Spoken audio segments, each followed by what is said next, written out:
नमस्कार मेरी प्यारी लॉयल फैमिली, मैं हूं मिस्टर एक्स और आज के पॉडकास्ट में आपके लिए एक और बहुत ही भयानक कहानी लेकर के आया हूं।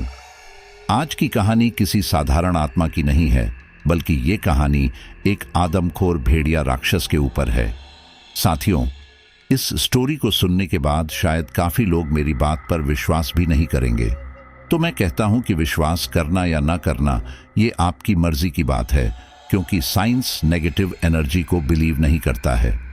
साइंस की नज़र में भूत, प्रेत, पिशाच, शैतान आदि कुछ भी नहीं होते हैं, लेकिन जो लोग इनको मानते हैं तो वो इन पर यकीन करते हैं। तो यह पूरी घटना मुझे उत्तर प्रदेश के रहने वाले एक शख्स ने भेजी है, जिनका नाम है वैभव। वैसे तो वो शहर में रहता है, लेकिन किसी काम की वजह से वो उत्तर प्रदेश के बहराइच के एक गांव में गया था और वहां पर कुछ भेड़िए बहुत ही ज्यादा आतंक मचा रहे थे और लगभग 8 से 10 मौतें उन गांवों में हो चुकी थीं। अब सभी लोग उन भेड़ियों से डरकर अपने अपने घरों में छुप कर रहते थे और मानते थे कि ये तो सरकार का काम है, सरकार इन भेड़ियों को पकड़ करके पिंजरे में कैद करे। लेकिन वैभव नाम के इस शख्स ने, जो शहर से गांव में गया हुआ था, उसने इसके पीछे की सच्चाई को जानना चाहा और जब उसके पीछे सच्चाई निकल कर आई तो पूरे गांव वालों के रोंगटे खड़े हो गए और बाद में बहुत ही मेहनत करने के बाद, सिद्धि प्राप्त किए हुए बाबाओं से मिलने के बाद ही इस समस्या से छुटकारा मिल सका। अगर वैभव उस समस्या की जड़ तक नहीं जाता तो शायद उस गांव में और भी भयानक आतंक मच सकता था। और मैं आपको एक बार फिर से आगाह कर रहा हूं कि जैसी स्टोरी मुझे उस शख्स ने शेयर की है, मैं आपके साथ उसे वैसे ही शेयर कर रहा हूं। तो सही है या गलत, यह फैसला करना आपके ऊपर है।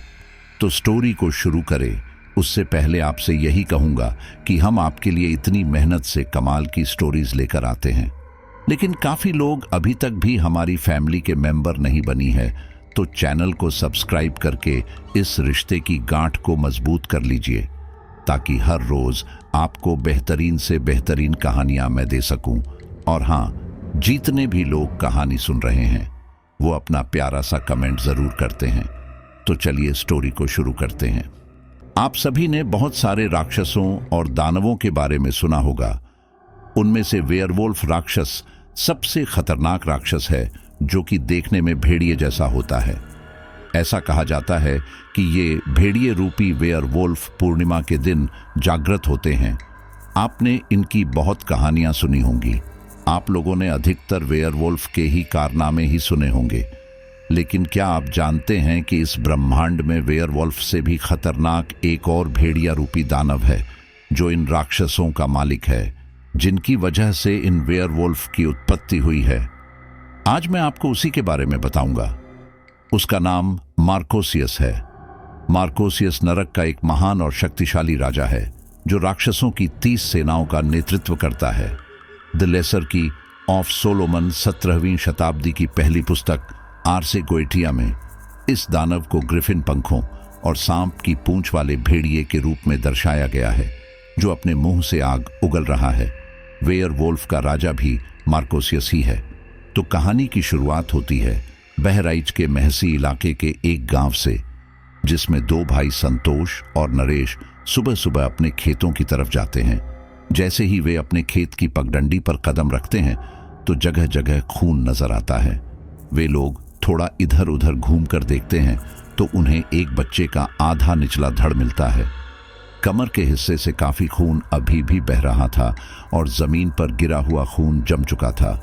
उस लाश को देखकर संतोष और नरेश बुरी तरह घबरा जाते हैं और भागते हुए वापस गांव में आते हैं।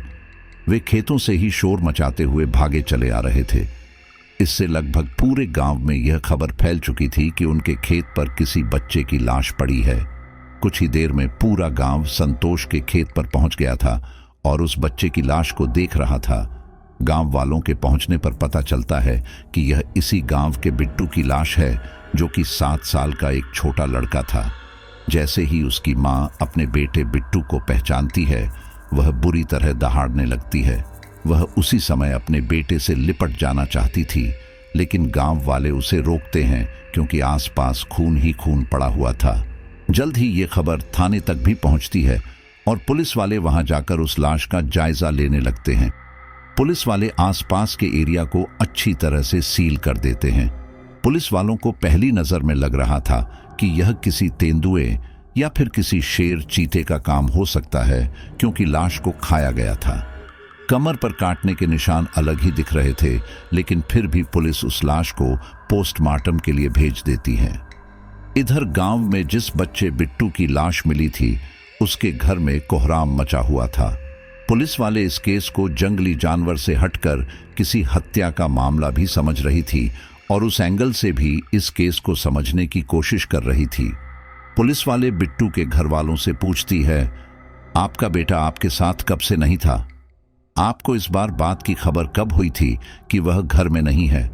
बिट्टू के पिता ने बताया, रात को बिट्टू आंगन में ही सोया हुआ था। गर्मी काफी थी और लाइट चली गई थी। जब लाइट आई तो हम सब अंदर आ गए थे, लेकिन बिट्टू आंगन में ही था।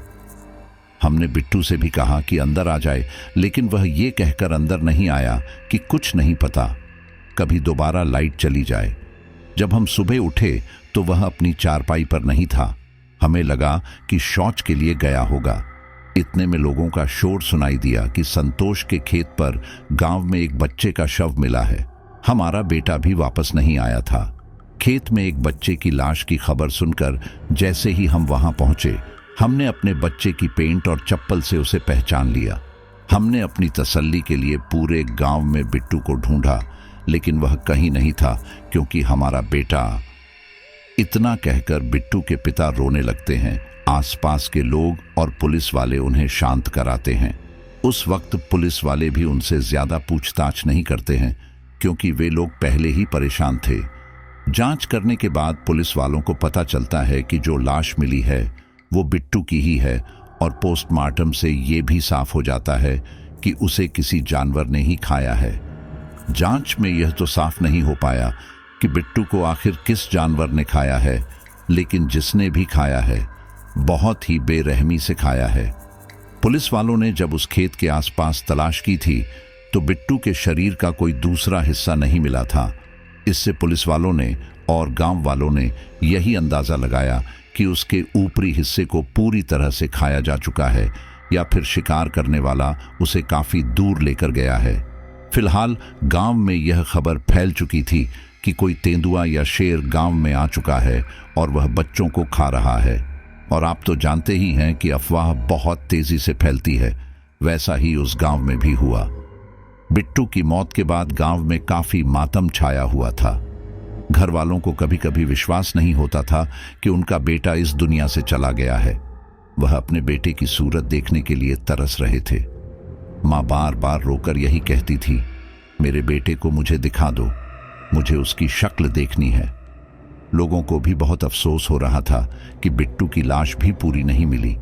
यूं ही कुछ 10 या 11 दिन बीते थे कि पड़ोस के गांव से एक खबर आती है कि एक बच्चा जंगलों में मरा हुआ पाया गया है और उसे किसी जानवर ने खाया है।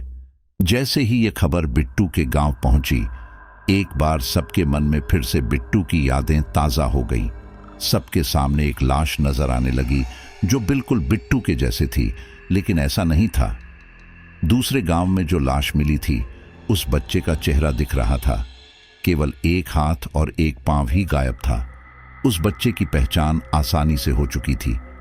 वहां भी बिल्कुल वही मातम छाया हुआ था जो बिट्टू के गांव में छाया हुआ था। वहां भी यह खबर फैल गई कि गांव में कोई तेंदुआ या शेर आ चुका है।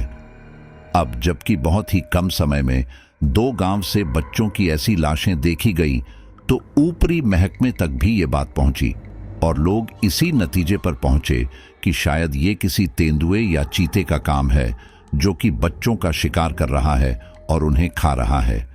लेकिन क्या ये सच था? क्या सिर्फ कोई जानवर ही बच्चों का शिकार कर रहा था?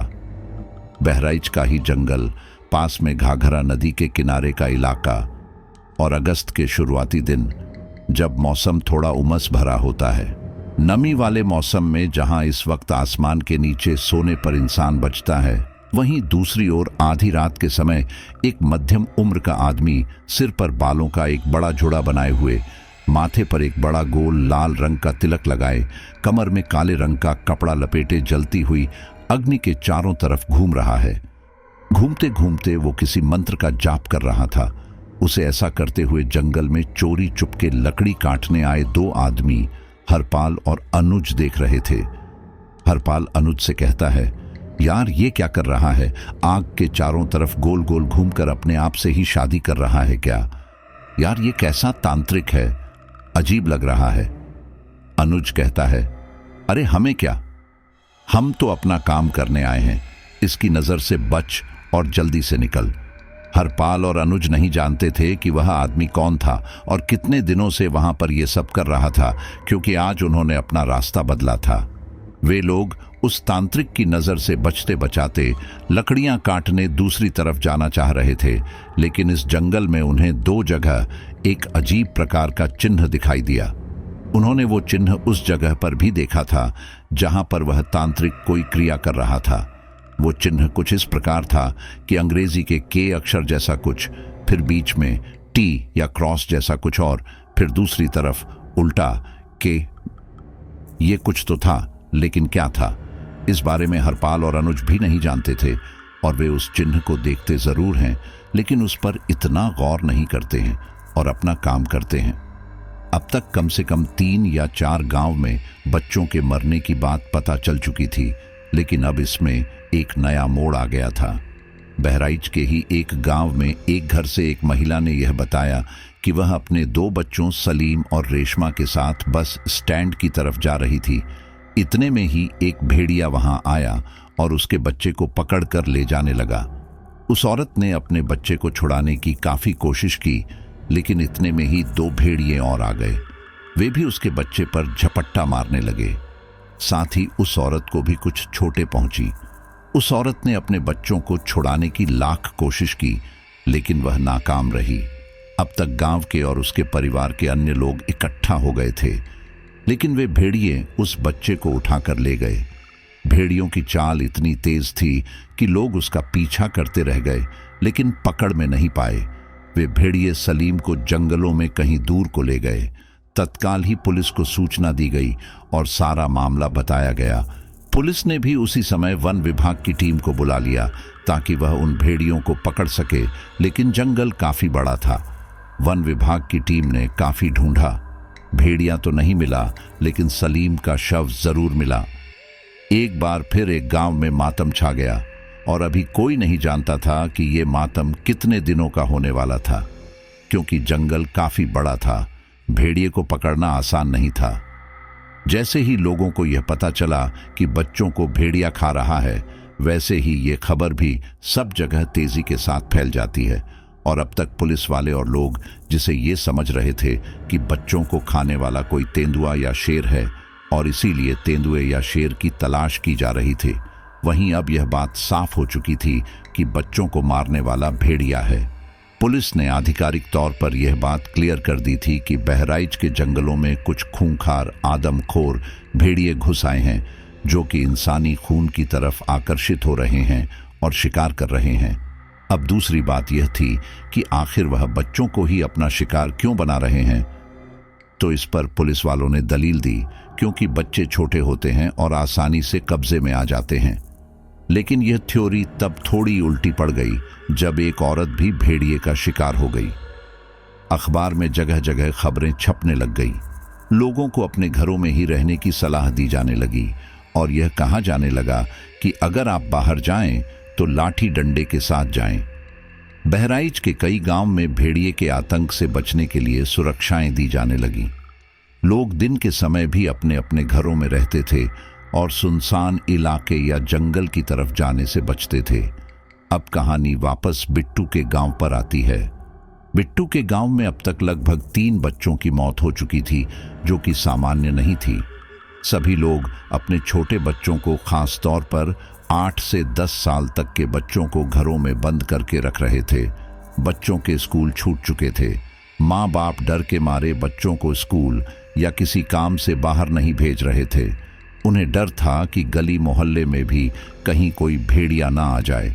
भेड़िया लगभग कुत्ते की शक्ल का ही लगता है, इसीलिए माँ बाप को डर था कि कहीं बच्चे भेड़िए को कुत्ता न समझ ले और भेड़िया उन पर हमला न कर दे। भेड़िए को अब किसी जानवर की तरह न देखकर किसी भूत की तरह देखा जा रहा था। जब बच्चे रात को सो नहीं रहे थे तो उन्हें भेड़िए की खूंखार कहानी सुनाई जा रही थी, जिसमें बच्चों को एक्सप्लेन किया जा रहा था कि किस तरह से वह बच्चों का अपना शिकार करता है और कितनी दर्दनाक मौत देकर उसके शरीर को खा जाता है। इसी गांव में हरिराम जी का भी परिवार रहता है। उनका भी खेती किसानी का काम है। गांव के प्रधान से उनके अच्छे खासे संबंध है। जब यह सब वारदातें हो रही थी तो उसी बीच हरिराम जी के घर उनके रिश्तेदार भी आते हैं। रिश्तेदारों में उनके बच्चे भी शामिल थे। हरिराम जी के घर भी उनके 2 पोते थे, सोनू और विकास। रिश्तेदारों के बच्चे अभिषेक और पायल सोनू और विकास के साथ घर पर ही खेलते थे, लेकिन वे तो बच्चे थे। घर पर उनका कब तक मन लगने वाला था। उन्हें घर से बाहर न निकलने की सख्त हिदायत दी गई थी। या तो वे लोग छत पर खेलते थे या घर के आंगन में ही खेलते थे। घर के आंगन में भी तब खेलते थे जब कोई बड़ा बैठा रहता था, क्योंकि अब तक ऐसे काफी सारी मामले आ चुके थे जिसमें भेड़िया बच्चों को आंगन से ही उठाकर ले गया या गली मोहल्ले से उठाकर ले गया। इसलिए अधिकतर बच्चों को अंदर ही रखा जाता था, चाहे रात हो या सुबह। अब वे चारों ही शैतान बच्चे थे। अभिषेक इन बच्चों में थोड़ा बड़ा और समझदार था। अभिषेक और पायल शहर से गांव घूमने के लिए जाते थे। अभिषेक, जो कि ये समझता था कि ये सब बच्चों को डराने के लिए कहानी बनाई गई है कि भेड़िया बच्चों को खो जाता है, उसे बाहर निकलने का बहुत मन करता था। वह बार बार अपने माँ बाप से जिद करता था कि वे लोग जंगल और खेत की तरफ घूमने जाएंगे, और बार बार उसे यही जवाब मिलता था कि अब वे लोग वहां नहीं जा सकते। लेकिन कहते ना, बच्चों की प्रकृति जिज्ञासु प्रकृति होती है। ठीक ऐसा ही कुछ अभिषेक के साथ भी था। सभी लोग हम उम्र थे, इसलिए सभी की बहुत अच्छे से बनती थी। एक दिन अभिषेक ने प्लान बनाया कि जब दोपहर में सब सो रहे होंगे तो हम चुपके से घर से बाहर निकलेंगे। ये सुनकर विकास ने कहा, नहीं भैया, हम बाहर नहीं जा सकते। अगर मम्मी को पता चल गया तो हमें डंडे से मारेगी। अभिषेक ने विकास को समझाया, अरे विकास, हम उन्हें पता ही नहीं लगने देंगे। उनके सोकर उठने से पहले ही हम लोग वापस आ जाएंगे। पायल कहती है, अभिषेक भैया, विकास ठीक कह रहा है। जब मम्मी पापा ने मना किया है तो हम कहीं नहीं जाएंगे। आपको जाना है तो आप चले जाइए। अभिषेक इन सब से कुछ बड़ा था, इसलिए उसमें डर थोड़ा कम था और जिज्ञासा ज्यादा थी।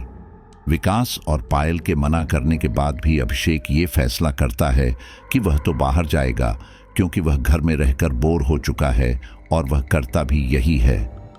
एक दोपहर जब उसके घर वाले सो रहे थे, वह विकास से कहता है, चल विकास, मैंने तो डंडा ले लिया है, कोई भेड़िया मिलेगा तो इसी से उसे खूब मारूंगा। तू चल रहा है तो बता। विकास कहता है, अरे भैया, पागल हो रहे हो क्या? अगर भेड़िए ने पकड़ लिया तो उससे बचना भारी पड़ जाएगा। मैं तो नहीं जा रहा, आपको जाना है तो आप जाओ। तभी पायल कहती है, भैया, अगर आप गए तो मैं मम्मी से आपकी शिकायत कर दूंगी। इस पर अभिषेक पायल को लालच देता है और कहता है, देख बहन, अगर तू मेरे साथ चलेगी तो मैं तुझे रोज आइसक्रीम खिलाऊंगा और तेरा होमवर्क भी कर दिया करूंगा। साथ ही अभिषेक विकास का भी ब्रेन वॉश करता रहता है। पायल भी लालच में आ जाती है और विकास के दिमाग में भी यह बात घुस जाती है कि अगर हम डंडा लेकर जाएंगे तो भेड़िए हमारा कुछ नहीं बिगाड़ पाएंगे। इसके बाद अभिषेक, विकास, पायल और सोनू चारों चुपके से दरवाजे की कुंडी खोलते हैं और बाहर निकल जाते हैं। चारों तरफ सन्नाटा परसा हुआ था। गली में 2 से 4 कुत्ते नजर आ रहे थे, जिन्हें ये लोग शक की नजरों से देख रहे थे, लेकिन वो कुत्ते चुपचाप सो रहे थे, इसलिए ये आगे बढ़ गए। मौसम भी मिला जुला हो रहा था। कभी धूप हो रही थी तो कभी आसमान में बादल छा रहे थे, कभी थोड़ी थोड़ी हवा भी चल रही थी। ऐसे में ये चारों बातें करते हुए कब घाघरा नदी के किनारे पहुंच गए, इन्हें पता ही नहीं चला। नदी के पास में ही जंगल भी था। वहां पहुंचकर अभिषेक बोला, देखा विकास, ये सब झूठी बातें हैं। बच्चों को घर में रोकने के लिए ही भेड़ियों की कहानी बनाई गई है। तू बता, क्या तुझे अभी तक कोई भेड़िया नजर आया? मुझे तो सब कुत्ते ही नजर आए। विकास को अभिषेक की बात ठीक लगी और वह बोला, हाँ भैया, तुम सही कह रहे थे, हमारे मम्मी पापा हमें जानबूझकर डरा रहे हैं। शायद उन बच्चों को किसी और ने मारा होगा और हमसे कहा कि भेड़िया मार रहा है। ये चारों घाघरा नदी के किनारे जंगल में एक पत्थर पर बैठे लगभग आधे घंटे से बातें कर रहे थे। तभी इन्हें जंगल से पत्तों की सरसराहट की आवाज आई। चारों का ध्यान उस आवाज पर गया। विकास बोला, भैया यह कैसी आवाज थी? अभिषेक ने उठकर इधर उधर देखा तो उसे कोई नजर नहीं आया। वह बोला, अरे कुछ नहीं, ऐसे ही कोई कुत्ता बिल्ली होगा।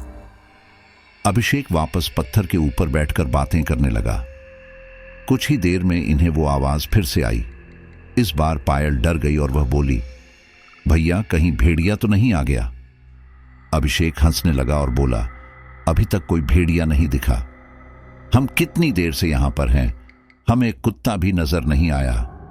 सोनू थोड़ा छोटा था। वह बोला, भैया मुझे भूख लग रही है, वापस घर चलो। अभिषेक ने सोचा कि हां, समय तो काफी हो गया है, हमें घर चलना चाहिए। अगर घर वालों ने हमें घर में नहीं पाया तो बहुत डांट पड़ेगी। ये लोग वहां से उठकर आने लगे। जैसे ही ये लोग चले थे, इन्हें उन पत्तों की सरसराहट तेज होती सुनाई दी। ये लोग समझ नहीं पाए कि अब क्या होने वाला है। उससे पहले ही एक भेड़िया इनके सामने आकर खड़ा हो गया और गुस्से से इन बच्चों को घूरने लगा। भेड़िए को अपने सामने पाकर चारों बुरी तरह घबरा गए। वे वहीं के वहीं जमे रह गए और पायल ने तो रोना शुरू कर दिया। अभिषेक उसे चुप कराना चाहता था, लेकिन वह चुप ही नहीं हो रही थी। विकास डर के मारे बोला, भैया मैंने कहा था ना, देखो यह भेड़िया ही है। अभिषेक बोला, तू डर मत, इसे तो मैं भगाता हूं। अभिषेक के हाथ में जो डंडा था, वह उस डंडे से भेड़िए के ऊपर वार करने लगा। पहले तो भेड़िया कुछ कदम पीछे हटा और डरा भी, लेकिन अगले ही पल उसने अभिषेक के हाथों से वो डंडा अपने दांतों में दबा लिया और एक तरफ फेंक दिया। ये देखकर अभिषेक भी डर गया। उसने जल्दी से विकास के हाथ की डंडी ली और फिर उस भेड़िए की तरफ फेंक दी, जिससे उसकी आंख में चोट लग गई और वो भेड़िया वहां से भाग गया। अब ये लोग जल्दी जल्दी वहां से भागने लगे।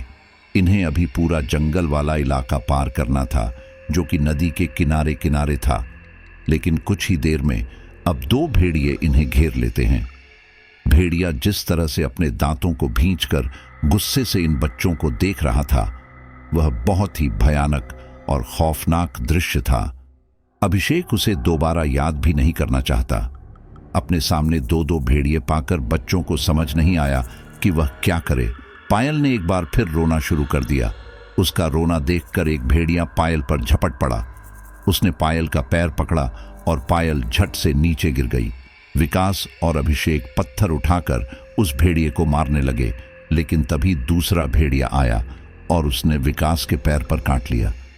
विकास ने अपना पैर पकड़ लिया और रोने लगा। भेड़िया पायल को अंदर जंगलों में लेकर जाने लगा। अभिषेक ने विकास और सोनू से कहा कि तुम दोनों जाकर किसी को बुलाकर लाओ और कोई भी भेड़िया दिखे तो पत्थर ही पत्थर बजा देना। मैं पायल को लेकर आता हूं। अभिषेक बहुत बुरी तरह घबरा गया था। उसे इस बात का तो डर था ही कि पायल का क्या होगा। साथ ही उसे इस बात का भी डर था कि जब घर वालों को पता चलेगा कि हम लोग यहाँ आए थे तो उसके बाद क्या होगा। उधर पायल का पैर घसीटते घसीटते भेड़िए उसे एक दलदली जमीन के पास ले जाते हैं। वहां दिन में भी अंधेरा था। ऐसा लग रहा था जैसे शाम ढल रही हो। कहीं कहीं तो कुछ दिखाई भी नहीं दे रहा था। भेड़िया पायल को एक जगह जाकर छोड़ देते हैं और पता नहीं कहां गायब हो जाते हैं। पायल के पैर से खून निकल रहा था। वह रोते हुए अपने खून को साफ कर रही थी। तभी पायल ने देखा कि एक भेड़िया रूपी इंसान, जिसका आधा शरीर भेड़िए का और आधा शरीर इंसान का है, उसकी तरफ चला आ रहा है। पायल जितना रो रही थी, अब उस अजीब से प्राणी को देखकर शांत हो गई, क्योंकि वह बुरी तरह डर गई थी। वह कोई भेड़िया नहीं था, बल्कि एक राक्षस था जो कि दलदली जमीन से निकला था। वह जैसे जैसे पायल के पास आ रहा था, पायल के दिल की धड़कन तेज होने लगी थी। तभी पायल की नजर सामने के दो पेड़ों पर गई। उन पेड़ों पर भी इसी तरह के दो राक्षस नजर आए, जो कि धीरे धीरे पेड़ से नीचे उतर रहे थे। वे राक्षस अपनी भयानक आंखों से पायल को ललचाई नजरों से देख रहे थे। लेकिन एक राक्षस पायल से थोड़ी दूरी पर रुका और अपने दोनों कान खड़े किए। उसे एहसास हो गया था कि यहाँ पर इंसान आ चुके हैं। उसने वापस एक नॉर्मल भेड़िया का रूप ले लिया। तभी इंसान की नज़र उस भेड़िए पर पड़ी। वे लोग अपने हाथों में डंडा लिए भागकर आने लगे। भेड़िया उस भीड़ को देखने लगा। वह समझ गया कि ये लोग उसकी ही तरफ आ रहे हैं। भेड़िया तुरंत वहां से भागा। लोगों ने अपने हाथों से डंडे फेंककर उस भेड़ी को मारा। एक दो डंडे भेड़िए के लगे भी, लेकिन वह भेड़िया वहां से निकल गया। गांव के लोगों ने पायल को गोद में उठा लिया और आसपास देखने लगे।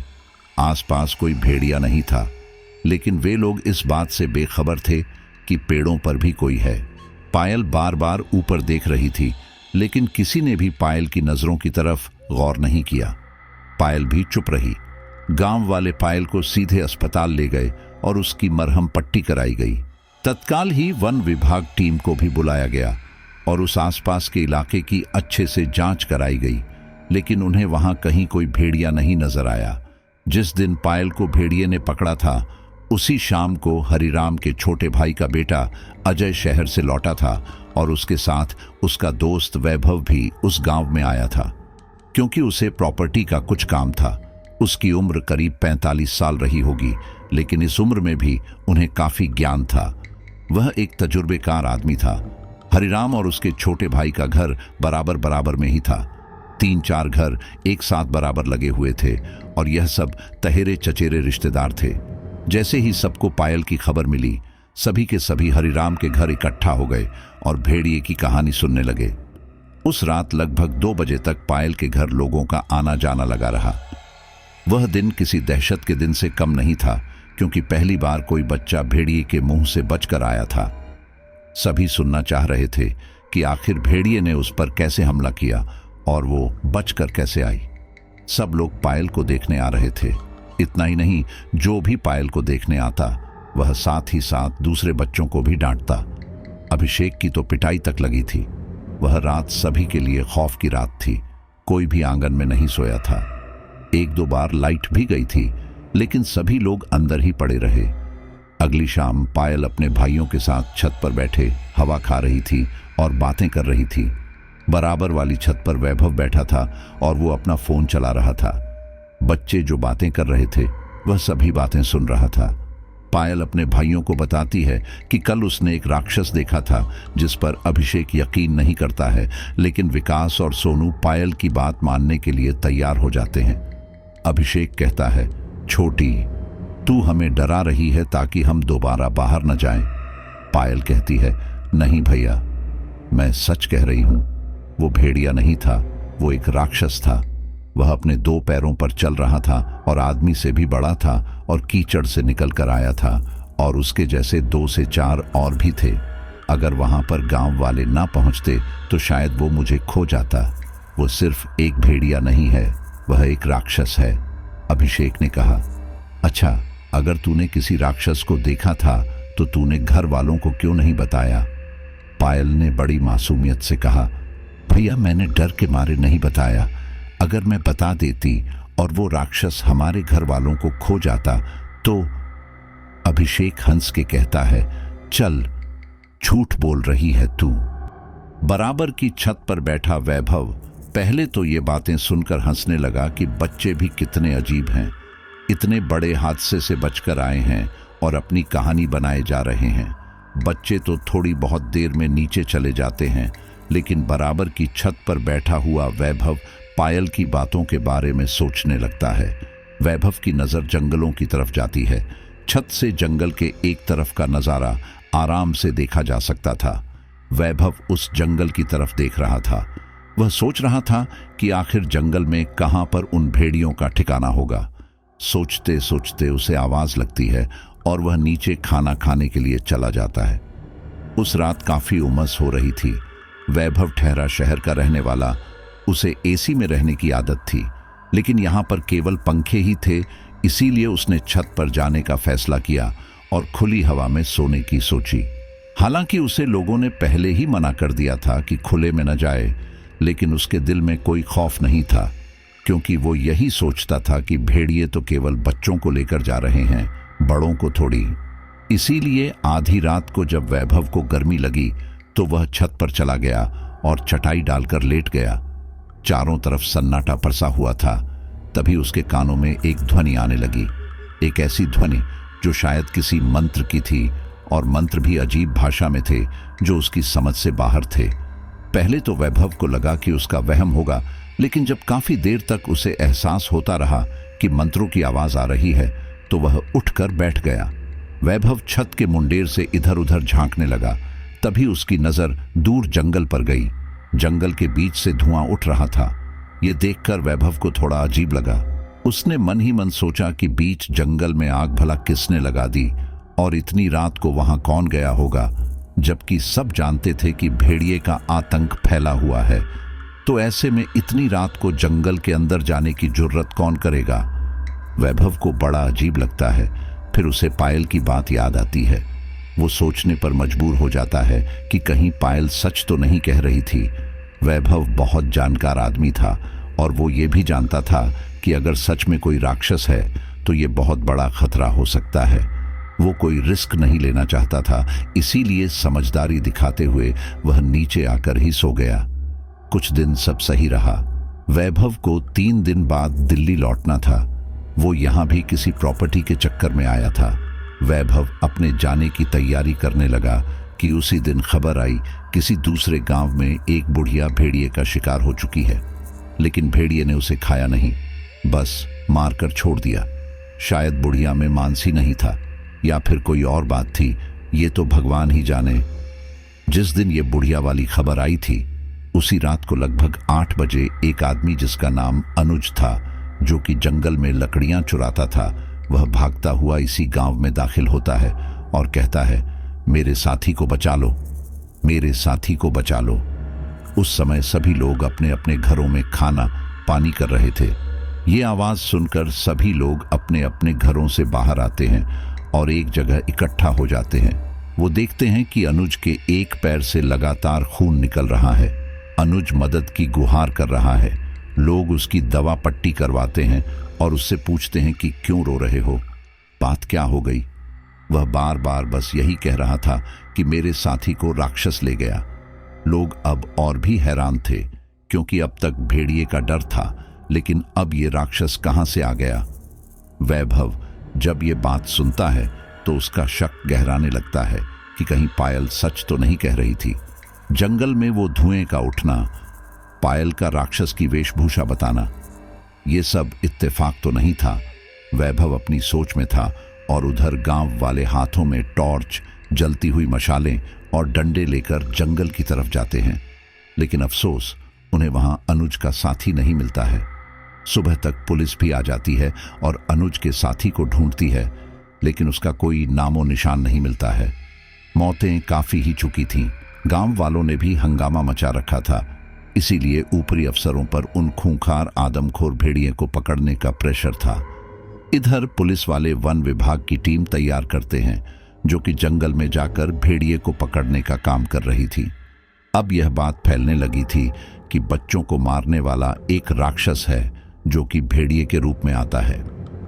अब गांव के कुछ लोग तो इस बात पर यकीन कर रहे थे कि हो सकता है सच में कोई राक्षस आ गया, लेकिन कुछ लोग इस बात से इनकार कर रहे थे। ये सब सुनने के बाद वैभव का दिल बेचैन हो गया। वो पता लगाना चाहता था कि ये राक्षस वाली बात सच है क्या। इसीलिए एक शाम जब सभी लोग गांव की चौपाल पर इकट्ठा थे, उस समय वहां अनुज भी किसी काम से आया था। तब वैभव ने अनुज से पूछा, क्या तुमने सच में किसी राक्षस को देखा था? वह कैसा दिखता था? अनुज ने कहा था, हाँ, मैंने देखा था। हम उस रात भी लकड़ियां लेने गए थे। हमने भेड़िए की खबर सुनी तो थी, लेकिन हमें तो यही लगता था कि हम भेड़िए को काबू कर लेंगे। वो तो केवल बच्चों का ही शिकार करता है, लेकिन हम गलत थे। हम जंगल को पार करने के लिए अंदर की नदी के पास गए थे और हमें उधर से ही लकड़ियां काटनी थी। लेकिन उससे पहले ही हमने देखा कि एक आदमी बालों का जुड़ा बनाए हुए अजीब सा, वो कोई तांत्रिक था और कोई क्रियाविधि कर रहा था। उसने जमीन पर एक बहुत ही बड़ा प्रतीक बना रखा था। हमें नहीं पता कि वो क्या था, और साथ ही वो आदमी आग के चारों ओर गोल गोल घूम रहा था, जैसे नाच रहा हो। हम उस आदमी से बचते बचाते थोड़ा आगे ही पहुंचे थे कि हमें किसी के गुर्राने की आवाज आने लगी। हमने उस आदमी को एक दिन और भी देखा था। हरपाल ने मुझसे कहा भी कि यार हमें डर लग रहा है, बच्चों की मौतों की खबरें लगातार बढ़ रही है, हमें रात में जंगल में नहीं आना चाहिए था। लेकिन मैंने ही उससे कहा कि डर मत, कुछ नहीं होगा, हमारे पास कुल्हाड़ी है, अगर कोई भेड़िया आएगा भी तो हम उस पर इसी से वार करेंगे। हम लोग लालच में जंगल के अंदर चले गए। हमारे हाथ में केवल कुल्हाड़ी और टॉर्च थी। ना जाने कहां से पहले हमें एक भेड़िया दिखाई दिया और वो हम पर हमला करने लगा। लेकिन जैसे ही हमने उस पर वार किया, उसने एक राक्षस का रूप ले लिया और वो भी बहुत ही खतरनाक। उसका कद धीरे धीरे बढ़ने लगा और शरीर किसी इंसान की तरह बनने लगा। वैभव ने अनुज से पूछा, तो क्या तुमने अपने दोस्त को बचाने की कोशिश नहीं की? अनुज ने कहा, की थी, लेकिन वो भेड़िया बहुत शक्तिशाली था। वो इंसानों की तरह 2 पैरों पर चल रहा था। हरपाल उसके सामने कुछ भी नहीं था। मैंने उस पर कुल्हाड़ी से वार किया, लेकिन तभी 3 भेड़िए ना जाने कहां से आ गए। उन्हें देखकर मैं डर किया और वहां से भाग गया। मेरे पैर पर चोट लग चुकी थी। इतना कहते कहते अनुज बुरी तरह रोने लगता है।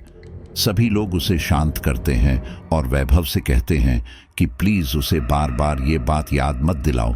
तो वैभव कहता है, लेकिन हमारे लिए जानना जरूरी है कि आखिर वो क्या चीज है। क्या वो सच में एक भेड़िया है या कोई राक्षस है? गांव का ही एक आदमी जगराम कहता है, अरे जो भी है, हमें उससे बचकर ही रहना है। तभी एक अन्य आदमी कहता है, लेकिन हम कब तक बच के रहेंगे? वो कोई भी हो, उसका खात्मा तो जरूरी है ना। हमारे रात के काम बंद पड़ गए हैं। हमें रातों को जाकर खेतों में पानी भी डालना होता है और भी बहुत काम होते हैं। हम कब तक अपने घर से बाहर नहीं निकलेंगे? जगराम जी कहते हैं, लेकिन क्या ये सच है कि कोई भेड़िया आदमी का रूप लेकर बच्चों को मारे? वैभव कहता है, हाँ बिल्कुल सच है। आपने शायद वेयरवुल्फ के बारे में सुना होगा या शायद नहीं। ये एक ऐसा राक्षस है जो कि पूर्णिमा के दिन जाग उठता है और लोगों को अपना शिकार बनाता है। तभी गांव का ही एक आदमी कहता है, लेकिन यहां तो बिना पूर्णिमा के ही मौतें हो रही हैं, उसका क्या? वैभव कहता है, हाँ हो सकता है कि ये वेयरवुल्फ ना होकर कोई दूसरा राक्षस हो। मेरा कहने का मतलब ये है कि जिस तरह से हम वेयरवुल्फ के अस्तित्व को नहीं नकार सकते, वैसे ही हम इस राक्षस के अस्तित्व को भी नहीं नकार कर सकते। यह भी उसी के जैसा एक भेड़िया रूपी दानव हो सकता है या उससे काफी मिलता झुलता। वैभव की बातें सुनकर उसका वो दोस्त अजय, जिनके घर में वैभव आया था, वह कहता है, वैभव मुझे यकीन नहीं होता कि तू पढ़ा लिखा होकर और शहर में रहकर ऐसी बातें कर रहा है। क्या तू भूत पिशाचों में यकीन रखता है? वैभव कहता है, हाँ मैं बिल्कुल यकीन रखता हूं। जब मैं शहर में रहकर भगवान पर यकीन रख सकता हूं, तो मैं इन चीजों पर यकीन क्यों नहीं रख सकता? पढ़ा लिखा इंसान स्वर्ग और नरक दोनों चीजों में यकीन रखता है, अच्छाई और बुराई दोनों चीजों में यकीन रखता है, तो फिर भगवान और शैतान में यकीन क्यों नहीं रख सकता? और मैं ये बात सच मान सकता हूं कि ये कोई राक्षस है जो बच्चों को मार रहा है। यकीन नहीं है तो पायल से पूछ लो। पायल का नाम सुनकर अजय हैरान हो जाता है और कहता है, क्या वो हमारी पायल? वैभव कहता है, हाँ वही बच्ची जिसे भेड़िए अपना शिकार बनाना चाह रहे थे। अगर यकीन नहीं है तो उससे खुद पूछ लो। उसने डर के मारे किसी को कुछ नहीं बताया, लेकिन मैंने उन बच्चों को बातें करते सुना है। तुम्हारे लिए शायद भेड़िया राक्षस नया हो सकता है, लेकिन इसका जिक्र 2400 साल पहले से होता आया है। आज जहां पोलैंड और बेलारूस हैं, वहां कभी न्यूरी जनजाति रहा करती थी। माना जाता है इस जनजाति के लोग साल में एक बार भेड़िया बनते थे। 425 में आई इटली की एक किताब द सिटी ऑफ गॉड के राइटर बिशप सेंट अगस्टाइन ने भी ऐसी डायनों का जिक्र किया है जो भेड़िए में बदल जाती हैं। और इतना ही नहीं, 19वीं शताब्दी में यूनानियों का मानना था कि अगर भेड़िया मानव की लाश नष्ट नहीं की गई तो वो कुछ सालों बाद दोबारा जीवित हो जाएंगे। ऐसे ही जर्मनी और फ्रांस के लोगों का मानना है जो लोग पाप से मरे हैं, वे खून पीने वाले भेड़िया बनकर ही वापस लौटेंगे। और हंगेरियन लोक कथाओं के अनुसार ट्रांसडानुबिया में रहने वाले शापित लोग भेड़िया मानव बन जाते हैं। ऐसे ही न जाने कितने किस्से हैं जो मैं आपको बता सकता हूं, लेकिन लोगों के विश्वास के ऊपर ही सब डिपेंड करता है। वैभव की बात पर अजय चुप हो जाता है और गांव वाले भी वैभव का मुंह देखते रह जाते हैं। तभी गांव का एक बूढ़ा आदमी कहता है, चलो हम तुम्हारी बात मान लेते हैं, लेकिन हमें ये बताओ कि आखिर उससे बचा कैसे जा सकता है। वैभव कहता है, ये फिलहाल तो नहीं बता सकता, लेकिन मैं ये जरूर जानता हूं कि हर मुश्किल के साथ एक इलाज भी होता है और इस मुश्किल का भी कोई ना कोई हल जरूर होगा। बातें करते करते शाम ढल चुकी थी। गांव के प्रधान का ध्यान समय पर गया तो उन्होंने सभी से कहा, चलो अब ये पंचायत यहीं खत्म करो और अपने अपने घरों में जाओ। इस बारे में हम कल बात करेंगे। सभी लोग जल्दी जल्दी अपने घरों में जाने लगे। गांव में दहशत का ऐसा माहौल था कि लोगों को रात को ठीक से नींद भी नहीं आती थी। उन्हें डर लगा रहता था कि कहीं उनके घर में भी कोई भेड़िया न घुस जाए। और जब से उस भेड़िया राक्षस के बारे में सुना था, तब से लोगों का चैन सुकून सब छिन गया था। जब पायल के घर वालों को पायल के बारे में पता चलता है कि उसे भी एक राक्षस दिखाई दिया था, तो सब लोग बहुत परेशान हो जाते हैं, लेकिन साथ ही भगवान का शुक्र भी अदा करते हैं, क्योंकि उस राक्षस से वापस आना अच्छे नसीब के निशानी थी। वैभव पायल से भी उस राक्षस के बारे में पूछता है तो पायल भी वैसे ही बताती है जैसा अनुज ने बताया था। वैभव इतना तो समझ चुका था कि ये जो भी है वेयरवुल्फ की तरह है, लेकिन वेयरवुल्फ नहीं है तो आखिरी ये है क्या? वैभव सारी रात इसके बारे में सोचता रहा। वहीं दूसरी ओर उसके दिमाग में एक बार और बात चल रही थी। वह थी उस तांत्रिक की जो अनुज में बताई थी कि रात को एक तांत्रिक जमीन पर एक सिंबल बनाकर कोई क्रियाविधि करता है। अगले दिन वैभव ने अपने आचार्य विनोद जी को फोन किया और उन्हें यहाँ के भेड़िए के बारे में बताया। सारी बातें सुनकर आचार्य जी ने कहा कि वो 1-2 दिन बाद ही उस गांव में आ पाएंगे, क्योंकि अभी वह देश से बाहर है। आचार्य विनोद जी तंत्र विद्या के बहुत बड़े ज्ञानी थे। उन्हें लोक परलोक की बहुत सी बातों का ज्ञान था। वे अदृश्य शक्तियों के भी झांता थे। वैभव ने जब भेड़िए रूपी दानव के बारे में बताया तो आचार्य जी ने उसी दिन भेड़िए रूपी दानव पर सोच विचार करना और उसके बारे में जानने की कोशिश की। उन्हें ऐसे दानव के बारे में काफी कुछ पता चला। वहीं अगले दिन खबर आई कि वन विभाग की टीम ने 2 भेड़ियों को पकड़ लिया है और चिड़ियाघर भेज दिया है। यह सुनकर सभी को राहत मिली कि चलो कम से कम 2 भेड़िए तो पकड़े गए। अब लोगों ने सोचा कि शायद ये राक्षस वाली बात झूठ है, क्योंकि अगर वह भेड़िया राक्षस होता तो यूं ही हाथ नहीं आता। कुछ लोग तो वैभव और उसकी सोच की मजाक भी बना रहे थे, लेकिन दोपहर का वक्त बिता ही था कि इसी गांव से एक खबर आती है। गली में 2 बच्चे खेल रहे थे और उनमें से एक बच्चे को 3 भेड़िए पकड़ कर ले गए। ऐसा करते हुए न केवल गली के कुछ बच्चों ने देखा था, बल्कि आस पड़ोस के कुछ बड़े लोगों ने भी देखा था। वे लोग उस बच्चों को बचाने भागे थे, लेकिन बचा नहीं पाए। भेड़िया उस बच्चे को नदी की तरफ ले गया। कुछ ही देर में स्थिति जैसे कि तैसी बनी रही। लोगों ने फिर हंगामा करना शुरू कर दिया। बात तो यहां तक फैल गई कि 2 भेड़िए पकड़ने से शायद राक्षस नाराज हो गया है, इसीलिए अब उसकी हिम्मत इतनी बढ़ गई कि वह गांव के अंदर घुस गया और इतने सारे लोगों के सामने से बच्चे को ले गया। अब सभी लोग वैभव से मिलने पहुंचे और उससे इस बारे में बात की तो वैभव ने यही कहा कि देखिए, मैं इस बारे में कुछ नहीं कह सकता। मैंने लोगों की बातों के अनुसार ही राक्षस की बात बताई है।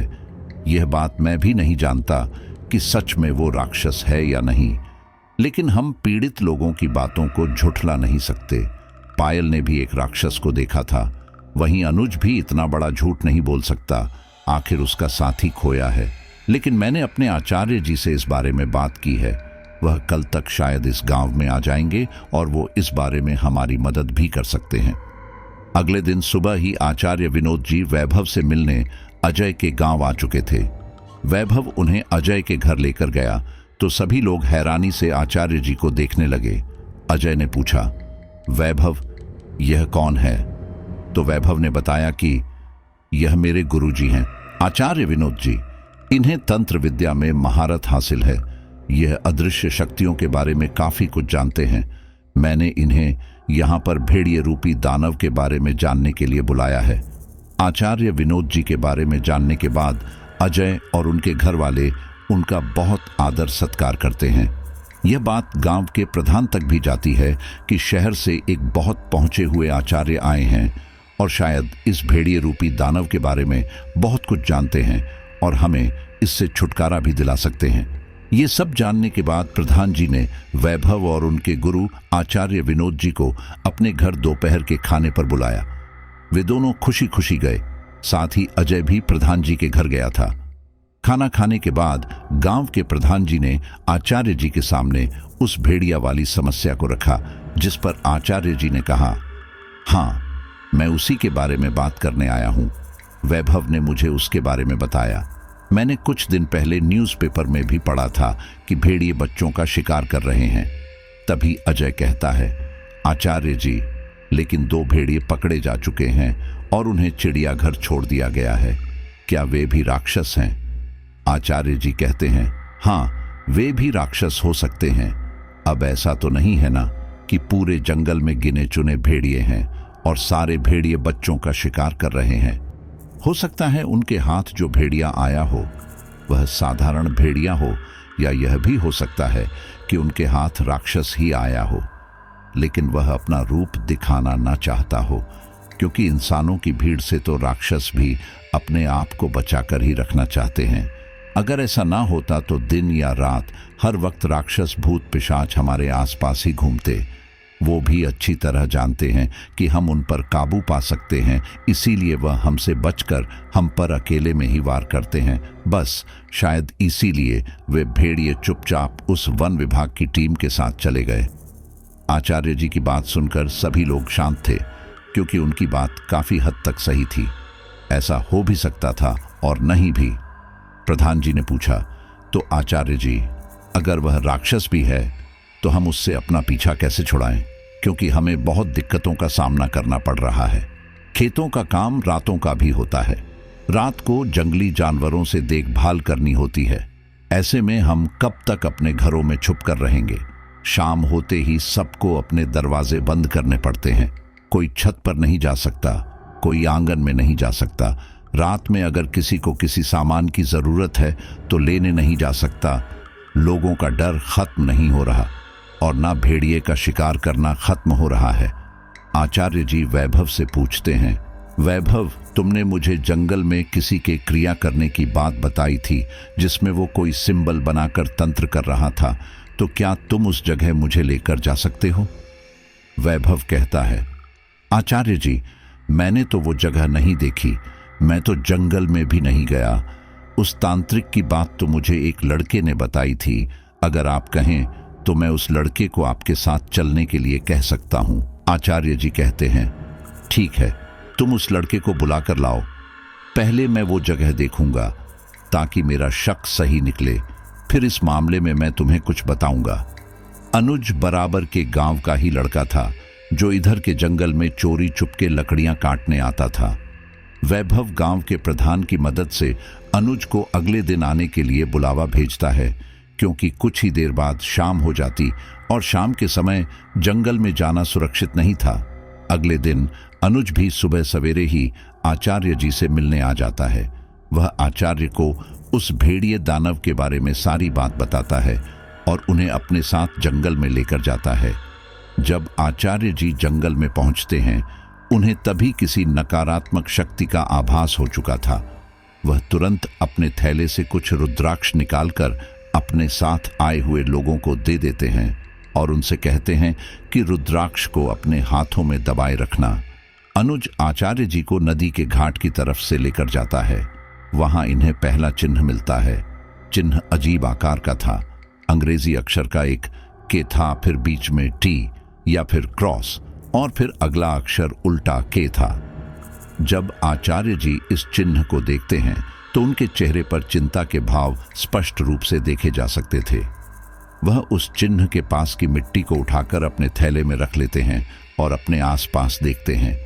चिन्ह के पास से 7 लोहे के कीलें मिलती हैं। आचार्य जी उन राक्षसों की गुर्राने की आवाज सुन सकते थे, जबकि कोई और वह आवाज नहीं सुन पा रहा था। आचार्य जी मन ही मन मंत्रों का जाप करते हैं ताकि वह अपनी और अपने साथियों की सुरक्षा कर सके। आचार्य जी अनुज से कहते हैं, चलो बेटा, हमें और आगे लेकर चलो। अनुज ऐसा ही करता है। आगे जाकर इन्हें एक और चिन्ह मिलता है। वह चिन्ह बिल्कुल पिछले चिन्ह के जैसा ही था। आचार्य जी वहां की मिट्टी भी लेते हैं और अपने थैली में रख लेते हैं। उस चिन्ह के पास से भी लोहे की 7 कीलें मिलती हैं। ऐसे ही करते करते ये लोग एक और जगह पहुंचते हैं, जहां फिर से एक यही चिन्ह मिलता है। आचार्य जी फिर से वही मिट्टी अपने थैले में रख लेते हैं। वहां भी 7 कीलें मिलती हैं। अनुज कहता है, आचार्य जी, अब आगे का रास्ता तो मैं नहीं जानता, इसलिए मैं आपको आगे नहीं लेकर जा सकता। कहीं ऐसा ना हो कि हम रास्ता भटक जाएं और हमें शाम हो जाए। मेरे ख्याल से अब हमें घर चलना चाहिए, क्योंकि आधा दिन निकल चुका है। वापस लौटने में भी समय लग सकता है। सभी लोग वापस आ जाते हैं और सभी आचार्य जी के उत्तर का इंतजार कर रहे थे कि आखिरी क्या चिन्ह है, लेकिन आचार्य जी बिना जांच पड़ताल किए ऐसे ही कुछ कहना नहीं चाह रहे थे। वह वैभव से कहते हैं, मुझे आज रात के लिए एक अकेला कमरा चाहिए, क्या उपलब्ध हो पाएगा? वैभव इस बारे में अजय से बात करता है तो अजय अपने ही घर में एक कमरा उपलब्ध करा देता है। आचार्य विनोद जी उस कमरे में पूरी रात अकेले रहते हैं। वे कई किताबें पढ़ते हैं जो अपने साथ लेकर आए थे और जो मिट्टी को जंगल से लेकर आए थे। उस मिट्टी की जांच भी किसी विशेष मंत्र के द्वारा करते हैं। जैसे जैसे वह उस प्रतीक के बारे में जान रहे थे, उनकी आंखें चौड़ी होती जा रही थीं। वह रात भर इस भेड़िए रूपी दानव के बारे में ही पता लगाते रहे और अंत में लगभग सुबह के 4 बजे उनकी आंख लग गई और अगली सुबह 9 बजे उठे। उन्होंने ठीक से खाना पीना भी नहीं खाया। वैभव ने उनसे इसका कारण पूछा तो उन्होंने कहा, वैभव बेटा, चिंता की बात है। वैभव और अजय के घर वाले भी थोड़ा परेशान हुए और बोले, क्या हुआ आचार्य जी? क्या आप उस राक्षस से बारे में बात कर रहे हैं? आचार्य जी हाँ में सिर हिलाते हैं और कहते हैं, हाँ, यह भेड़िया रूपी दानव कोई साधारण दानव नहीं है जिसे हम वेयरवुल्फ या आदमखोर भेड़िया कह दें। ये एक ऐसे शैतान की सेना है जिसे इंसान के खून की गंध से भी प्यार होता है, खास तौर पर बच्चों के खून की, क्योंकि बच्चों का खून बहुत ही ताज़ा होता है। तुम लोगों ने सुना होगा कि लोग बच्चों की बलि देते हैं, उसके पीछे कोई तो वजह ही होती है जो बच्चों की बलि दी जाती है। ठीक इसी तरह इस राक्षस को भी बच्चों का खून ही पसंद है, और ये जो राक्षस की सेना है और उसका नाम मार्कोसियस है। वैभव हैरानी से कहता है, मार्कोसियस? आचार्य जी कहते हैं, हाँ, मार्कोसियस। ये ग्रिफॉन पंखों वाला भयंकर भेड़िया और एक सांप की पूंछ के रूप में प्रकट होते हैं। तुम्हें जानकर हैरानी होगी कि ये भी कभी स्वर्ग में मेजबान हुआ करता था और इसे भी लूसीफर की तरह स्वर्ग से हाथ धोना पड़ा। इसका पतन हुआ और नरक में जाना पड़ा। ऐसा कहा जाता है कि यदि अवसर मिला तो मार्कोसियस खुशी खुशी स्वर्ग लौट आएगा। हालांकि मुक्ति की ये चाहत उसे कमजोर नहीं बनाती। मार्कोसियस का चिन्ह सिगिल एक शक्तिशाली प्रतीक है जो हमने जंगल की जमीन पर देखा था। जब यह चिन्ह सटीक रूप से उकेरा या खींचा जाता है तो यह एक नाली के रूप में कार्य करता है, जिसका उपयोग तंत्रिक और गूढ़ अनुष्ठानों में किसी विशेष आत्मा या दानव को बुलाने के लिए किया जाता है। इस सिगिल का उपयोग अक्सर तंत्रिक अनुष्ठानों में मारबास को बुलाने के लिए भी किया जाता है, जिससे उसकी शक्तियों का उपयोग किया जा सके। इन्हें समझने और इस्तेमाल करने के लिए गहरी जानकारी और अनुभव की जरूरत होती है। सिगिल का इस्तेमाल खतरनाक हो सकता है, क्योंकि अगर अनुष्ठान सही तरीके से नहीं किया गया तो इससे नकारात्मक और डरावने परिणाम हो सकते हैं। इसे बुलाने के लिए केवल मंत्रोच्चार करना ही पर्याप्त नहीं है।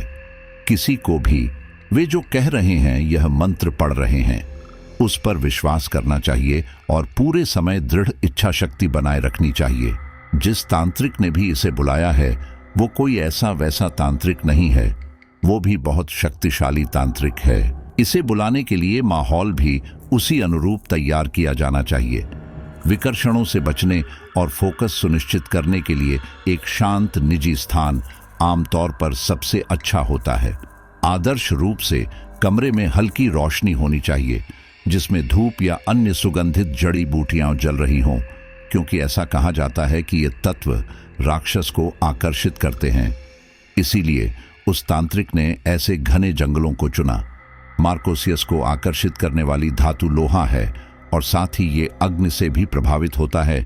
इसीलिए उस तांत्रिक ने अग्नि जलाकर और लोहे की धातु से मार्कोसियस का आवाहन किया।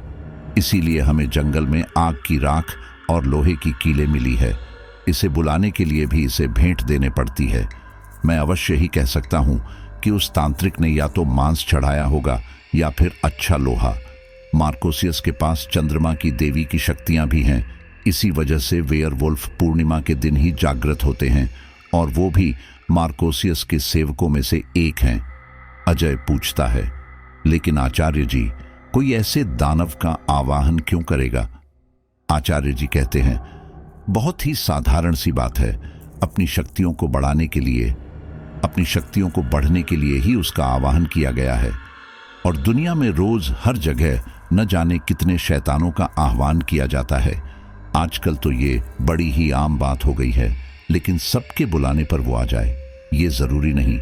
अजय कहता है, आचार्य जी, मुझे एक बात समझ नहीं आती। तांत्रिक ऐसे शैतानों को क्यों बुलाते हैं जो लोगों को मारते हैं? इन्हें क्या फायदा होता है? आचार्य जी कहते हैं, ये किसी विशेष इंसान को मारने के मकसद से नहीं बुलाते हैं, यह अपने फायदे के लिए ही बुलाते हैं। लेकिन वे दानव या शैतान भेंट मांगते हैं, शैतान सौदेबाजी करते हैं, तब जाकर ही हमें कुछ मिलता है। और इंसान की यही तो गलती होती है कि वह भगवान से ना मांगकर शैतान से मांगता है। भगवान बिना कुछ लिए ही दे देते हैं। वह तो केवल श्रद्धा मांगते हैं, मन का विश्वास मांगते हैं। लेकिन शैतान तुम्हारी जान मांगता है, तुम्हारे अपनों की जान मांगता है। और इंसान इतना स्वार्थी है कि वह कुछ शक्तियां प्राप्त करने के लिए, जो कि केवल इसी दुनिया में उसके काम आएंगी, शैतान को न जाने किस किस तरह की भेंट दे देता है। वैभव पूछता है, तो क्या अब इसको रोका नहीं जा सकता? आचार्य जी कहते हैं, इसे रोकने के दो ही तरीके हैं। एक तो जो तांत्रिक क्रिया कर रहा है उसे रोका जाए। मैं ये बात निश्चय ही कह सकता हूं कि वह तांत्रिक अपनी क्रिया अभी भी कहीं कर रहा होगा, क्योंकि हमें 3 जगह पर क्रिया करने के सबूत मिल चुके हैं और अभी 4 बार क्रिया करने की जगह बाकी है। हो सकता है बाकी की क्रिया भी कर ली हो और शायद कर रहा हो, क्योंकि ये क्रिया 7 बार की जाती है। अब उस तांत्रिक से मिलकर ही इस चीज का अंत किया जा सकता है।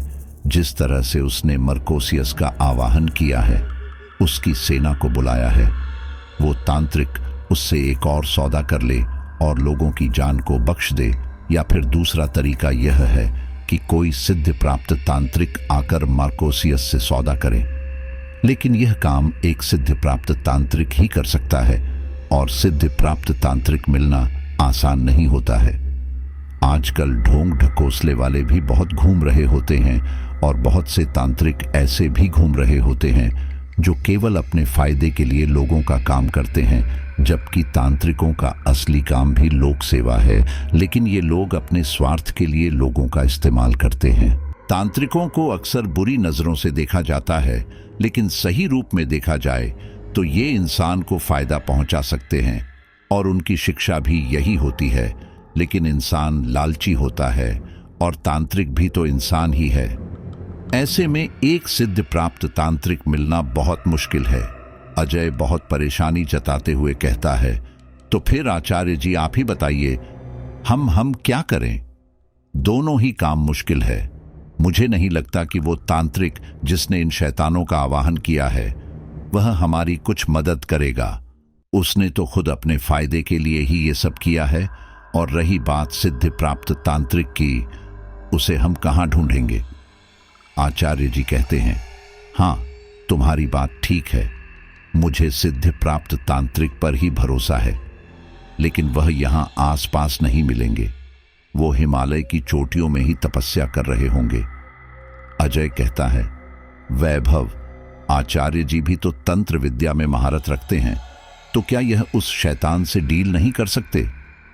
आचार्य जी मुस्कुराते हैं और कहते हैं, बेशक मैं तंत्र विद्या के बारे में जानता हूं, लेकिन मैं कोई तांत्रिक नहीं हूं। मैं यह जरूर बता सकता हूं कि क्या सही है और क्या गलत है, लेकिन उसके लिए शारीरिक रूप से बहुत मजबूत होना भी जरूरी होता है, और मैं घरेलू व्यक्ति हूं। शारीरिक रूप से मजबूत व्यक्ति तुम्हें हिमालय की चोटी पर ही मिलेंगे, जो वहां की बर्फ में भी निर्वस्त्र होकर तपस्या करते हैं, कई कई सालों तपस्या करते हैं, भूखे प्यासे रहकर तपस्या करते हैं। असली तंत्र विद्या का ज्ञान तो वही रखते हैं, क्योंकि वही तंत्र और मंत्र का इस्तेमाल ठीक तरीके से करना जानते हैं। हाँ, लेकिन मेरे जानने वालों में कुछ ऐसे हैं जो शायद हमें एक सिद्धि प्राप्त तांत्रिक का पता बता सकते हैं। उसके लिए मुझे थोड़ा समय चाहिए। मैं कुछ लोगों से बात करके बताता हूं। वैभव कहता है, ठीक है आचार्य जी, आप आराम से बता दीजिए और हम इस बारे में जाकर प्रधान जी से बात करते हैं। आचार्य जी कहते हैं, ठीक है, लेकिन प्रधान जी से एक बात और कह देना कि वह गांव वालों को यह बात अवश्य बता दे कि अपने घरों में लोहे का कोई भी सामान हो, उसे खुले आसमान के नीचे रखने से बचे। वैभव और अजय उसी समय प्रधान जी के पास जाकर ये सब बातें बता देते हैं। प्रधान भी गांव के लोगों की पंचायत बुलाकर सभी को सतर्क रहने को कह देते हैं। गांव में डर का माहौल अब और बढ़ गया था। उधर लोगों ने अपने घरों में पूजा पाठ का समय बढ़ा दिया था। वहीं एक और वन विभाग की टीम भेड़ियों की धरपकड़ कर रही थी। कोई कहता कि यह 5 भेड़ियों का ग्रुप है जो बच्चों पर हमला कर रहा है, कोई कहता कि यह 6 का ग्रुप है। सबकी अपनी अपनी कहानी थी। यह तो भगवान ही जानता था कि मौत का ये खेल कब तक खेला जाने वाला था। लेकिन आचार्य जी ने जल्द ही एक सिद्ध प्राप्त तांत्रिक का पता कर लिया, जो कि काशी आए हुए थे, या यूं कहें कि गांव वालों की किस्मत अच्छी थी जो सिद्ध प्राप्त तांत्रिक उन्हें पास में ही मिल गया, वरना हिमालय से आने में तो बहुत समय लग जाता। आचार्य जी ने काशी में रह रहे विश्वनाथ तांत्रिक का पता दिया। अजय और वैभव विश्वनाथ को काशी से लेकर अपने गांव आ गए। विश्वनाथ बहुत ही भले तांत्रिक थे, इसीलिए उन्होंने उनकी मदद करने का फैसला लिया। वह आचार्य विनोद जी से मिले। आचार्य विनोद जी ने उन्हें सारी बातें बताईं और जंगल की वह मिट्टी भी दी जहां पर क्रियाविधि की गई थी। सभी बातें सुनने और समझने के बाद विश्वनाथ ने कहा कि मैं उस जगह पर जाना चाहता हूं। इसके बाद लोगों की देखरेख में ही तांत्रिक को जंगल की वो जगह दिखा दी जाती है जहां पर किसी तांत्रिक ने तंत्र मंत्र करके मार्कोसियस और उसके सेना को बुलाया था। विश्वनाथ जी जब वहां पहुंचते हैं तो बहुत हैरान होते हैं, साथ ही गुस्सा भी करते हैं कि लोग तंत्र विद्या का कितना गलत इस्तेमाल करते हैं। वे गुस्से में कहते हैं, काश मैं उस आदमी को मार सकता जिसने यहां ये काम किया है। विश्वनाथ के इस वाक्य से लोग समझ जाते हैं कि जिस किसी ने भी इन राक्षसों को बुलाया है वो बहुत ही दुष्ट आदमी है, लेकिन अब जो होना था वो तो हो गया। विश्वनाथ जी आचार्य विनोद जी से पूछते हैं, क्या आप मेरे साथ यहीं रुकेंगे? आचार्य विनोद जी बात को थोड़ा टालते हैं क्योंकि वह कमजोर व्यक्ति थे। उनके लिए तांत्रिक विश्वनाथ के साथ कोई भी क्रिया करना आसान नहीं था। वैभव इस बात को अच्छी तरह समझ रहा था, इसलिए वैभव कहता है, विश्वनाथ जी, अगर आपकी इजाजत हो तो मैं आपके साथ यहाँ रुक सकता हूँ। आचार्य जी की काफी बूढ़े हैं, मुझे नहीं लगता कि यहाँ रुकना उनके लिए ठीक है।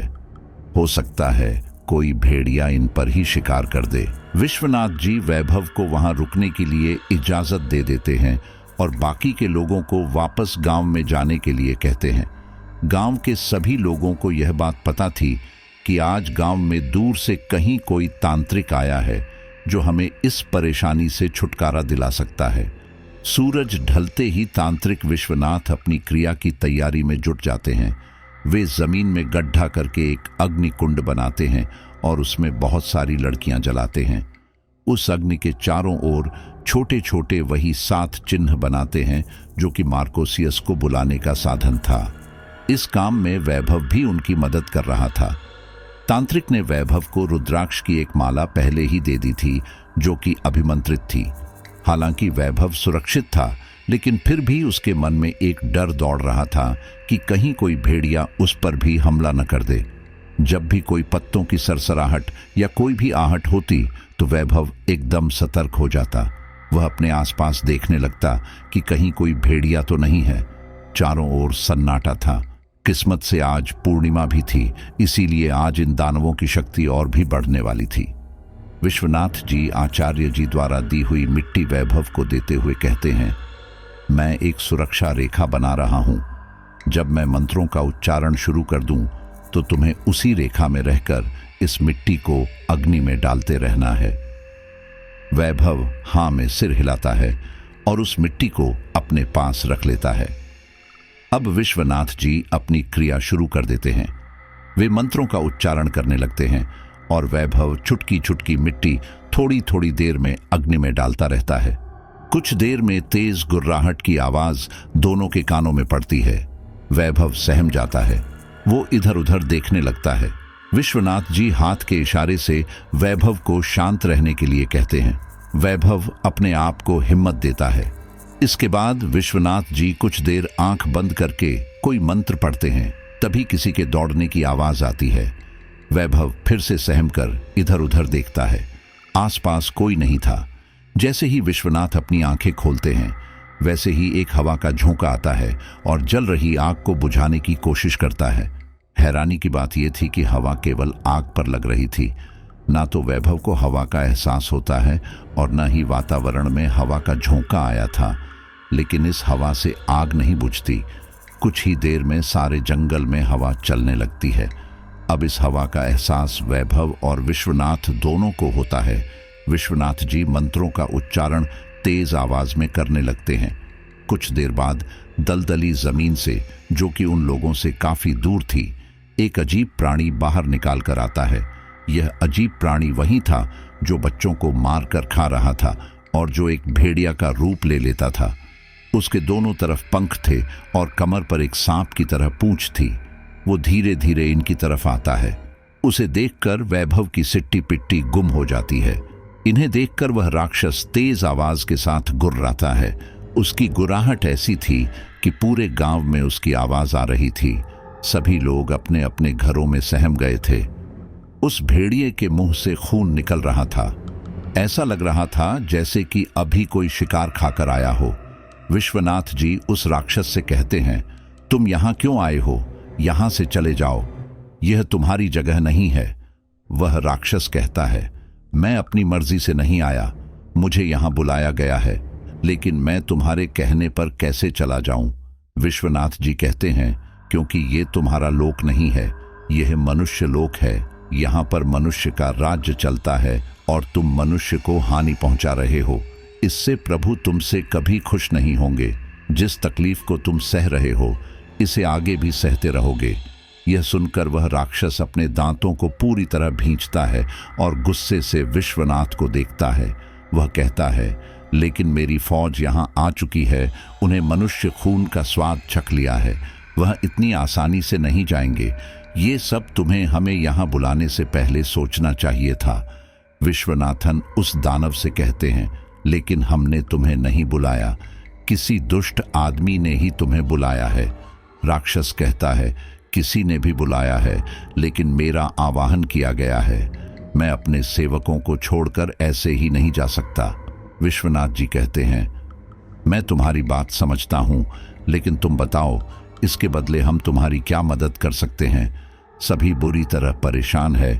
तुम्हारी सेना बच्चों को शिकार कर रही है और अब तुम हमेशा नर्क में रहने वाले काम कर रहे हो। मेरी मानो तो इस सिलसिले को यहीं रोक दो, शायद नर्क में तुम्हें अच्छा दर्जा हासिल हो सके। राक्षस कुछ देर यूं ही खड़ा रहता है, फिर कहता है, ठीक है, मुझे बदले में अगले पूर्णिमा तक 11 भेड़ियों का ताज़ा खून चाहिए, लाकर दे सकते हो? विश्वनाथ जी सोचने लगते हैं कि वैसे भी ये भेड़िए जंगली जानवरों को मारकर खा ही जाते हैं। हर साल धर्म के नाम पर वैसे भी जानवरों की इतनी बलियां दी जाती हैं, तो फिर ये तो लोगों की जान बचाने के बदले मुझसे जानवर मांग रहा है। इसी सौदे में फायदा है, इसलिए विश्वनाथ जी 11 भेड़ियों के लिए हां कर देते हैं।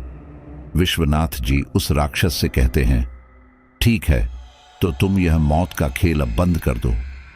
राक्षस कहता है, ठीक है, लेकिन मेरे कुछ साथी अभी भी इस धरती पर हैं। अब उनका इस लोक से जाना असंभव है, लेकिन मैं उनकी शक्तियों को कम कर सकता हूं। इतना कहकर वो राक्षस अपना एक पंख निकालकर जलते हुए अग्निकुंड में डाल देता है और वहां से जंगलों के अंदर चला जाता है। वैभव नहीं जानता कि वो कहां चला गया। उसने बस उस राक्षस को जंगल के अंधेरे में जाते हुए देखा। विश्वनाथ जी बची हुई क्रिया करके वापस गांव में आ जाते हैं। गांव वाले बेसब्री से इस बात का इंतजार कर रहे थे कि विश्वनाथ जी कहें कि अब खतरा टल चुका है। विश्वनाथ जी गांव वालों को बताते हैं, मुझे लगता है अब आगे कोई शिकार नहीं होगा, लेकिन अगर कोई शिकार हो भी गया तो उसकी मौत नहीं होगी। और मेरी एक बात ध्यान रखना, मेरी इस क्रिया विधि से वो तांत्रिक जरूर नाराज होगा जिसने मार्कोसियस को बुलाया था, क्योंकि उसके काम में खलल पड़ा है। इसलिए आपको आगे के लिए आगाह कर रहा हूं। अगर आपको आपके गांव में कोई भी अनजान या संदिग्ध व्यक्ति दिखे तो उस पर नजर बनाए रखना। वो कहां से आया है, क्या कर रहा है, कहां जा रहा है, ये जानने की कोशिश जरूर करना। अनुज और हरपाल की तरह किसी भी काम को अनदेखा मत कर देना। तंत्र मंत्र ऐसी चीज होती है जो इंसान को मौत तक ले जाती है। हो सकता है वह तांत्रिक दोबारा इस शैतान का आवाहन कर ले, क्योंकि उसकी सारी मेहनत अब मिट्टी में मिल चुकी है। वह इस बात से नाराज होकर आप लोगों के साथ बुरा भी कर सकता है, इसलिए आपको आपकी रक्षा खुद ही करनी होगी। किसी भी संदिग्ध व्यक्ति को अपने गांव और परिवेश में मत घुसने देना। मैं आपको कुछ अभिमंत्रित कीले दे रहा हूं। इन कीलों को गांव की चारों दिशाओं में जमीन में दबा देना। ये कीले उस दानव को गांव में आने से रोकेगी। साथ ही अगर वह तांत्रिक दोबारा कोई ऐसी हरकत करता है जिससे वह दानव दोबारा आए, तो उससे भी आपकी रक्षा ही होगी। ये सुनकर गांव वाले बहुत खुश होते हैं और तांत्रिक को अपनी खुशी से दान भी देते हैं।